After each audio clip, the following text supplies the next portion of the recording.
총회에는 여러 절기가 있습니다. 저희 합동교단에서는 6월 마지막 제주를 순교자 기념 주간으로 정하고 보내고 있습니다.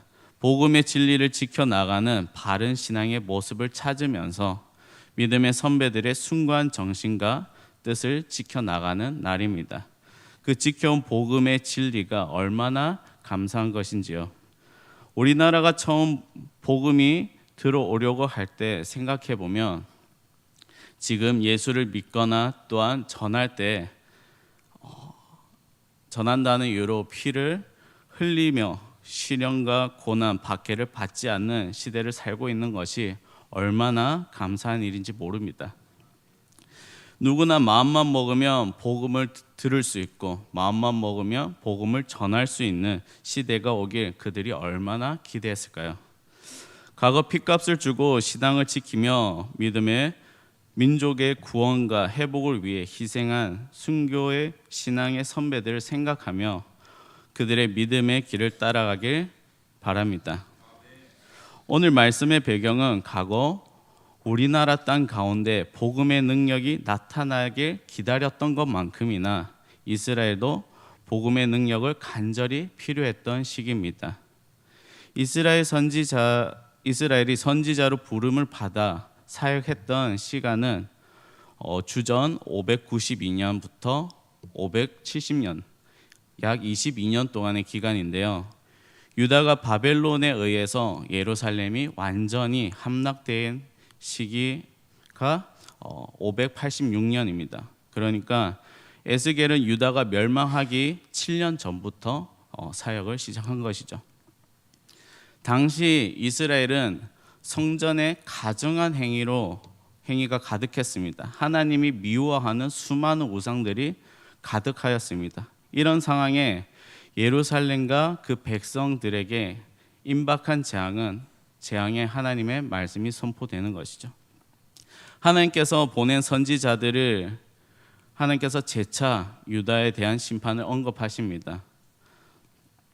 정작 백성들이 듣는 소리는 하나님의 메시지가 아닌 거짓 선지자들이 말하는 평화의 메시지였습니다. 우상 숭배를 통해 자신의 만족을 누리고 그런 이스라엘이었습니다. 그 모습이 회복이 더 이상 불가능하고 오직 심판만 남았을 모습이었습니다. 이때 에스겔 선지자가 바라보고 있는 모습은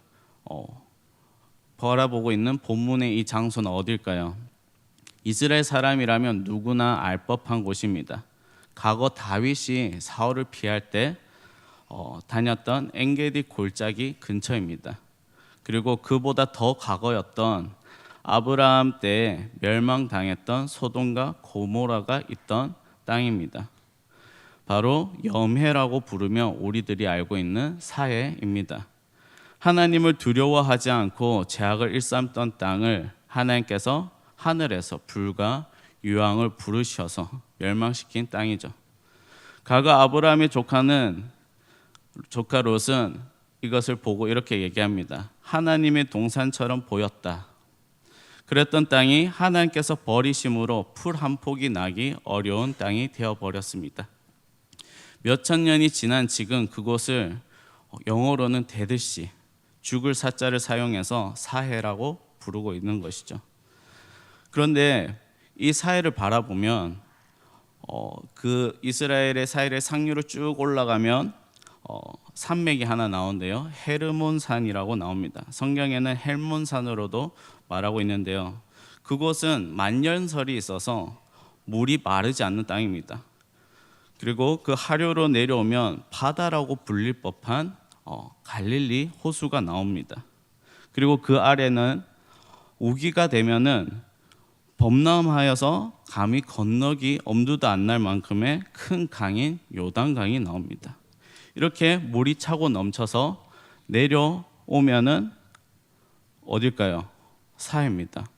그 많던 물이 다 어디로 가고 하나도 없습니다. 그리고 그 사해 아래로 내려가면 홍해라고 알려진 아카바만이라고 불리는 아름다운 바다가 나옵니다. 원래는 이 모든 물줄기가 한 줄기였는데 사해로 인해서 끊어진 것이죠. 지금은 이렇게 부유하고 이런만 얘기하면 어디에 붙어 있는 나라인 줄 아는 우리 이 대한민국이 예전에는 사해와 같은 별명을 가졌던 시대가 있었습니다. 좋게 말하면 백의 민족, 순수한 민족이지만 서양이 바라보는 이 조선의 모습은 갔다고 하면은 소식이 돌아오지 않는 곳, 들어가면은 아무도 돌아올 수 없는 세상의 끝이었습니다. 표를 한번 보여주시겠습니까? 한국 역사를 보면은 굉장히 많은 박해가 있습니다. 1785년에 을사추조 적발 사건, 우리나라 내에 이제 천주교의 박해가 시작된 시기입니다. 그 이후로는 1791년에 신해 박해, 잔유 박해, 기해 박해, 병호 박해, 마지막으로 1866년에는 병인 박해로 예수를 믿는다 고백하는 조선인 8,000명을 여기 가까운 마포구 합정동에 위치한 절두산에서 모두 목베는 사건이 일어났었습니다. 근데 이런 사건이 일어나면 우리 마음에 어떤 마음이 듭니까? 저기 가면 큰일 나겠다라는 생각이 들겠지만, 그럼에도 불구하고 누군가는 이 조선에 들어가서 송계의 문을 열어야 한다라는 마음을 가진 한 청년이 있었습니다. 토마스 선교사입니다. 그해 8월 제너럴 셔먼호에 몸을 실어 조선을 출발합니다. 분명히 가면 죽는 것을 알지만 가야만이 그 나라를 살릴 수 있다라고 한 것이죠. 이스라엘이 불순종으로 선지자들의 핍박하고 박해하고 잔인하게 죽였습니다. 계속하여 하나님께서 하나님의 뜻을 선지자를 통해서 말씀하신 것처럼 박해가 있음에도 하나님의 관심은 우리나라에 계속되었던 것이죠. 그렇게 오신 토마스 선교사님은 무엇을 했을까요? 조선군의 공격으로 배는 가라앉았습니다. 겨우 몇 명만 탈출해서 대동강 앞에 잡혀왔습니다. 그리고 마지막 순간에 한 것은 자신에게 칼을 겨누는 병사를 위해 기도하고 한문 성경을 건넸습니다. 그리고 그 뒤 30년 뒤에 세월이 흘러 그 병사의 나이는 60대 노인이 되었습니다. 그리고 그 병사는 그 받은 성경을 보고 성경의 감명을 받아 나중에 평양 선교를 하고 있던 마페 선교사에게 죄를 고백하고 1899년에 세례를 받고 대한민국의 첫 번째 장로님이 되십니다. 시간이 물 흐르듯 흐른다고 하지요. 하나님의 놀라운 계획과 역사는 과거로부터 현재까지 마치 물이 흐르는 것처럼 흐르고 있습니다. 사회같이 회복될 수 없는 것 같은 이 땅에 복음이 들어올 수 있었던 것은 무엇일까요? 멈추지 않는 복음이 있어서였습니다. 오늘 말씀을 보면 1절입니다. 그가 나를 데리고 성전문에 이르니 성전 앞면이 동쪽으로 향하였는데 그 문지방 밑에 물이 나와 동쪽으로 흐르다가 성전 오른쪽 제단 남쪽으로 흘러내리더라. 성전 문지방 밑에서 물이 나오고 있습니다. 이 물길은 자칫 보잘것없는 물입니다. 그런데 그 물이 점점 늘어나고 있습니다. 남쪽으로 동쪽으로 계속 흘러갑니다. 그러다가 천척을 재고 물 높이를 확인하는 것이죠. 지도에 보면은 이렇게 성전으로 나와서 동쪽으로 이렇게 흘러가는 모습을 보여줍니다.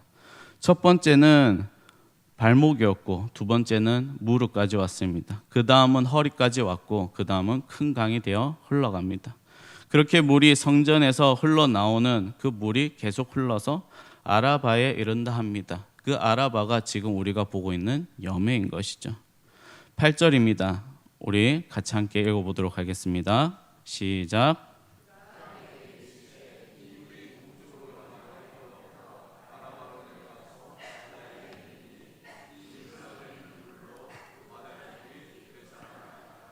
아멘. 아라바라고 이름되어 있던 여매, 즉 사해인 것이죠. 그 다량의 물로도 살릴 수 없었던 이 죽음의 땅이 성전에서 흘러나온 물로 말미암아 살아나고 있는 모습을 보여줍니다. 말씀에서 되살아나리라라고 선포하고 있는 것이죠. 이 소망이 없고 죽음이 가득한 곳을 살리는 이 물의 근원은 성전이라고 말씀하고 있습니다. 이 성전은 어떤 곳입니까? 예수님께서 말씀하십니다. 요한복음 2장 19절입니다. 예수께서 대답하여 이르시되 너희가 이 성전을 헐라 내가 사흘 동안 일으키리라. 아멘. 하나님을 예배하지 않고 하나님을 경외하지 않는 모양만 남은 껍데기인 성전을 헐어버리고 내가 사흘 동안 일으킨다 말씀하신 그리스도가 바로 성전인 것이죠. 거짓으로 생명을 살릴 수 없습니다. 그리스도 없는 율법은 시끄러운 꽹과리 같고 삶을 더욱 비참하고 힘들게 만들 뿐입니다. 그렇기에 예수님께서는 모든 것을 헐라고 말씀하신 것이죠. 진짜 성전은 예수 그리스도다라고 말씀하시는 겁니다. 그곳에서 주시는 물을 주시겠다는 것이죠. 그 물을 마시면 어떤 일이 일어날까요? 요한복음 4장 14절입니다. 함께 보겠습니다. 시작. 내가 주는 물을 마시는 자는 영원히 목마르지 아니하리니 내가 주는 물은 그 속에 영생하도록 솟아나는 샘물이 되리라. 아멘. 성전 되시는 예수님께서 주시는 물을 마시면 마신 자로 하여금 생수가 샘솟는 샘물이 된다 말씀하십니다. 예수님께서 이 말씀을 하실 때 그 물을 마신 여인이 있습니다. 사람들 앞에서 차마 나쁘끄러워서 살 수 없었던, 설 수 없었던 여인입니다. 남편만 하여도 벌써 6번째나 있는 여인이었습니다. 자신의 갈급함을 채우기 위해서 이 남자, 저 남자 만나보았던 것이죠. 그러다가 예수님을 만났습니다. 예수님께서 주신 이 물을 마심으로 어떻게 되었습니까? 자신을 늘 괴롭혔던 목마름과 갈증에서 자유하게 되는 것을 보여줍니다. 목마름을 채우기 위해서 챙겼던 물동이를 버려두고 동네로 들어가서 사람들에게 말합니다. 요한복음 4장 29절입니다. 내가 행한 모든 일을 내게 말한 사람을 와서 보라. 이는 그리스도가 아니냐 하니. 아멘. 예수님께서 주신 샘물은 무엇입니까? 바로 복음입니다. 그 샘물을 마신 여인이 나눈 물도 바로 예수 그리스도이십니다. 바로 복음인 것이죠. 예루살렘 성전에서 흘러나온 이 물길은 죽음의 땅으로 흘러갑니다. 어떤 노력을 해도 회복되지 않는 염해로 들어갑니다. 그 땅을 살리는 이 물줄기가 바로 복음인 것이죠. 오늘 말씀은 에스겔 47장, 이 말씀 우리에게 말씀하는 것은 이것입니다. 이 복음이 흘러가는 곳, 세상에 어떤 것으로도 퍼부어도 회복되지 않는 죽음의 바다, 사해라 할지라도 하나님께서 살리신다는 것입니다. 이 물결은 사해를 살리고 계속해서 흘러갑니다. 그 흘러간 곳은 어떤 변화가 일어납니까? 47장 9절을 우리 함께 보도록 하겠습니다. 시작. 이 강물이 이르는 곳마다 번성하는 모든 생물이 살고 또 고기가 심이 많으니 이 물이 흘러 들어가므로 바닷물이 되살아나겠고 이 강이 이르는 각처의 모든 것이 살 것이며. 아멘. 그리스도를 시작한 이 물결은 멈추지 않고 계속 흘러가 그 주변을 살립니다. 100년 전 죽음의 땅이라고 불렸던 대한민국에 그 소식을 들은 27세의 토마스라는 청년의 마음에 어쩌면 이 에스겔의 말씀이 떠오른 것은 아닐까라는 생각이 듭니다. 토마스 선교사는 우리가 아는 아펜젤러나 언더우드나 하디처럼 대단한 재력이나 의사라는 기술을 가진 사람이 아니었습니다. 그저 전도사였죠. 중국 선교사로 왔지만 함께 온 아내는 젊은 나이에 숨을 거둡니다. 아내를 잃은 슬픔으로 시리에 빠져 있던 시간도 있습니다. 그럼에도 불구하고 그에게는 예수님께서 주신 물결이 있었던 것이죠. 1865년 박해를 피해서 중국 산둥성으로 피난 온 조선의 천주 교인을 만나 조선의 사정을 듣습니다. 조선에 대한 이야기를 듣고 선교에 대한 마음을 품게 된 것이죠. 조선에 가는 배가 있는 소식을 듣고 바로 자신의 묵고 있던 곳을 정리하고 여러 권의 한문 성경책을 들고 배에 승선합니다. 그러나 조선에서 사역을 한 번도 해보지 못하고 대동강에서 죽음을 맞이합니다. 죽음 앞에서 그가 마지막으로 한 것은 주님을 알지 못하는 사람을 위한 간절한 기도였다라고 얘기합니다. 그 후 하나님의 말씀이 적힌 성경책을 전달한 것이죠. 누군가는 이런 말을 합니다. 너무 빨리 죽었다. 너무 큰 손해다. 그러나 이로 인해서 어떤 일이 일어났습니까? 복음의 물결이 끊기지 않고 계속 흐르게 된 것입니다. 그 복음의 물결이 이 땅 구석구석에 흘러가서 어떤 일이 일어났습니까? 불모지, 공평이라는 개념도 없는 땅 가운데 배움이 생겼고 가치라는 것이 생겼고 자유를 배우게 되었습니다. 선교사님들과 복음의 헌신을 통해서 선교사님들이 들어가면 죽던 나라가 이제는 선교사님을 보내는 나라가 되었습니다. 여자에게 복음이 들어감으로 자유를 배웠고요. 아이들에게 흘러감으로 어린이날이 있을 만큼 다음 세대에 관심이 있는 나라가 되었습니다. 사람 취급을 못 받던 백정에게 이 물결이 흘러가서 그들의 자녀들은 사람을 살리는 의사로 성장하게 되었습니다.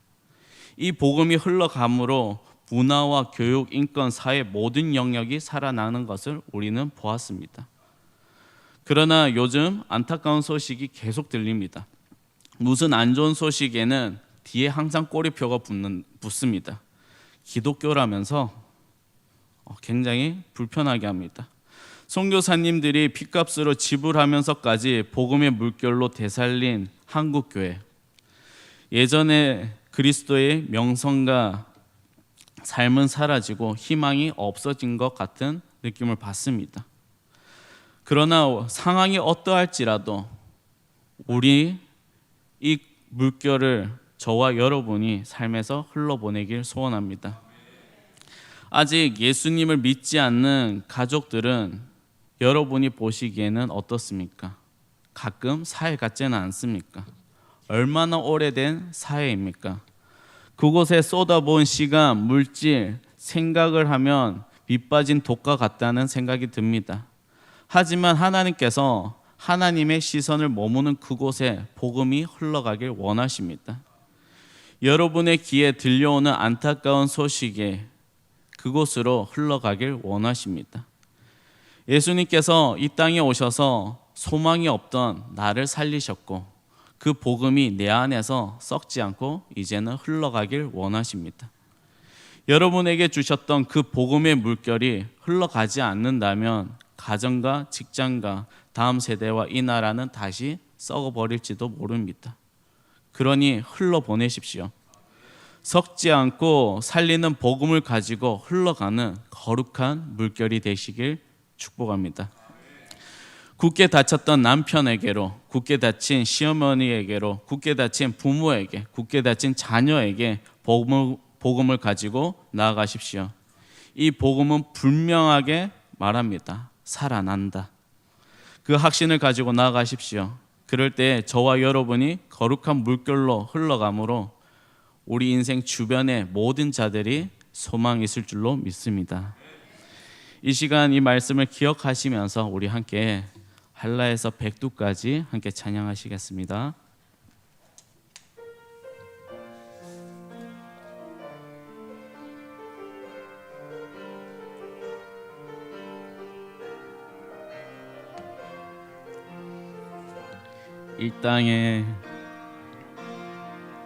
이 땅에 동가서 남가부 가득한 죄악 용서하소서. 모든 우상들을 무너지고 주님만 높이는 나라 되게 하소서. 이 땅에 지친 모든 영혼 주 예수 사랑하게 하소서. 저들의 아픔과 눈물 씻는 주님의 보혈 이 땅 치유하소서. 성령의 새바람, 성령의 새바람 이 땅에 불어소서. 주의 영 그 생기로 우리를 다시 살리사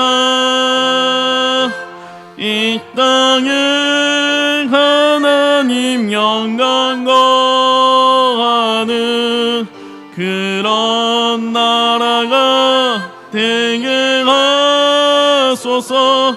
열방에 하나님 영광 비추는 그런 나라가 되게 하소서. 이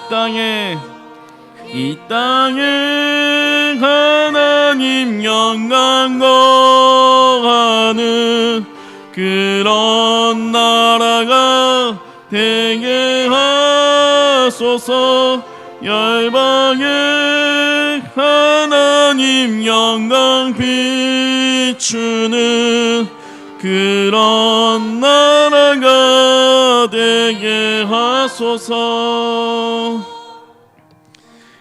이 시간 우리 함께 기도하시길 원합니다. 사해 같았던 이 민족을 살리셨던 우리 하나님의 복음의 능력을 경험한 세대입니다. 이 복음의 능력이 나에게서 멈춰 썩어지지 않게 하옵소서. 예수 그리스도의 복음으로 받은 우리가 이제 흘러가게 하옵소서. 굳게 닫혔던 남편에게, 아내에게, 부모에게, 자녀에게 예수 그리스도의 복음의 물결이 되어 살리는 거룩한 물결이 되게 하여 달라고 주여 부르시고 기도하시겠습니다. 주여, 하나님 아버지 감사합니다. 우리에게까지 복음의 물결이 흘러오게 하심에 감사합니다. 누구도 오기 싫었던 그 땅에 들어가면 죽는다 했던 그곳에 하나님의 복음을 전해야만 한다는 그 마음을 가진 한 청년을 통하여 이 거룩한 물결이 끊어지지 않고 우리에게까지 흘러오게 하심에 감사합니다. 하나님, 이제는 우리가 흘러가길 원합니다. 아버지, 안 된다 했던 그곳 가운데 이제는 우리가 거룩한 물결이 되어서 흘러가게 하여 주시옵소서. 예수님으로 시작된 이 생수가 우리의 갈증을 해결해 주셨던 것처럼 나의 삶의 영역에 아직도 갈증 가운데 있는 자녀에게, 남편에게, 아내에게, 부모님에게 흘러가게 하여 주시옵소서. 죄와 사망으로부터 자유하게 하신 그 생수가 그리스도임을 전하게 하여 주시옵시고 죽었던 자들이 살아나게 하여 주시옵소서. 우리가 가는 곳마다 살아나는 역사를 보게 하여 주시옵시고 그 거룩한 물결이 멈춰지지 않게 하여 주시옵소서. 복음의 능력을 가지고 나아가는 거룩한 물결이 되게 하여 주시옵소서. 하나님의 놀라운 역사가 산솔 구석구석 가운데, 이 민족 구석구석 가운데 흘러넘치게 하여 주시옵시고 아버지, 이 복음을 듣는 자들마다 병든 자들이 회복되며 지친 자들이 새 힘을 얻으며 낭망한 자들이 꿈을 꾸는 역사가 이루어지게 하여 주시옵소서. 우리 가운데 아버지 성령의 새바람이 불러서 새로운 일을 하게 하여 주시옵시고 우리 가운데 하나님의 역사가 나타나게 하셔서 우리 가운데 아버지 놀라우신 하나님의 그 역사와 영광이 우리를 통하여 아버지 시작되게 하여 주시옵소서. 우리를 통하여 치유의 역사가 나타나게 하시고 우리를 통하여 하나님의 영광이 아버지, 하나님께서 영광 받으시는 이 땅의 아버지의 교회가 되게 하여 주시옵소서. 하나님 아버지 감사합니다. 지난날 믿음의 선배들을 보내주시고 맡겨 흐르지 못할 복음의 물결을 우리에게까지 흐르게 하심에 감사합니다. 아버지, 이제는 우리들이 흘러가게 하여 주옵소서. 굳게 닫혔던 관계 속에서 물길을 내시고 복음을 들고 흘러가는 우리가 되게 하여 주시옵소서. 산소리 거룩한 물결이 되어 흘러가는 곳마다 더 이상 안 된다, 소망이 없다 하는 가정과 떠났던 성도들과 가족들이 살아남을 경험하게 하여 주시옵소서. 그래서 산소리에 그리스도의 생기가 가득하게 하여 주시옵시고 하나님의 영광으로 가득하게 하여 주시옵소서. 주님의 마음을 가진 거룩한 물결이 가득한 우리가 되게 하시고 이 땅이 되게 하시고 이 민족이 되게 하여 주시옵소서. 그렇게 하실 줄로 믿고 감사드리며 살아계시고 역사하시는 예수님 이름으로 기도합니다. 아멘.